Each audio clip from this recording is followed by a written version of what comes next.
శ్రీమాత్రే నమః. ఈసారి వసంత పంచమి ఎప్పుడు వచ్చింది? ఈరోజు ఏమి చేస్తే మంచిది? పిల్లలకు చదువు బాగా రావాలంటే ఎలా చేయాలి? ప్రతి సంవత్సరం మాఘమాసంలో శుక్లపక్షంలో 5వ రోజు వసంత పంచమి జరుపుకుంటాం. ఈసారి వసంత పంచమి ఫిబ్రవరి 2, 2025 వచ్చింది. విద్య, వాక్కు, జ్ఞానానికి దేవత అయినటువంటి సరస్వతీదేవిని ఆ రోజు ఆరాధించడం వల్ల విశిష్టమైన ఫలితాలు పొందవచ్చు. వసంత పంచమి నాడు సరస్వతీదేవిని పూజించడం వల్ల సరస్వతీదేవి కటాక్షం కలుగుతుంది.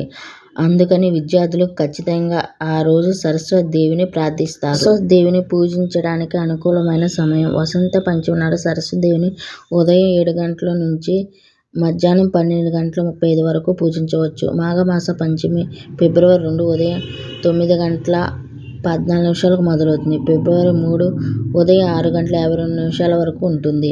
వసంత పంచమి నాడు ఏమి చేస్తే మంచిది జరుగుతుంది? వసంత పంచమి నాడు శుభకార్యాలకు పవిత్రమైన రోజుగా భావిస్తారు. వివాహం నుంచి గృహప్రవేశం వరకు ఈ రోజు కొత్త పని ప్రారంభించడానికి మంచిది. ఏదైనా కొత్త పని ప్రారంభించే అందులో ఖచ్చితంగా విజయం వస్తుంది. గ్రంథాల ప్రకారం ఈ రోజు మంచి ముహూర్తం పరిగణించబడుతుంది. పంచాంగాన్ని చూడన పనిలేదు.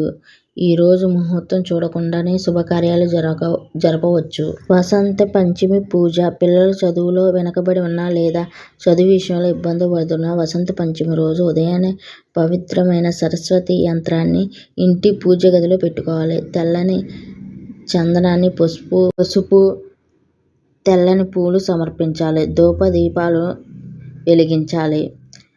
ఓం హ్రీం హ్రీం హ్రీం సరస్వత్యై నమః అనే మంత్రాన్ని జపించాలి. 11 సార్లు ఈ మంత్రం జపిస్తే పిల్లలకు మేధా వికాసానికి సహాయపడుతుంది.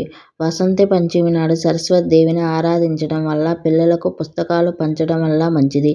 ఈ రోజు అవసరమైన పిల్లలకు పుస్తకాలని పంచడం వల్ల జ్ఞానం పెరుగుతుంది.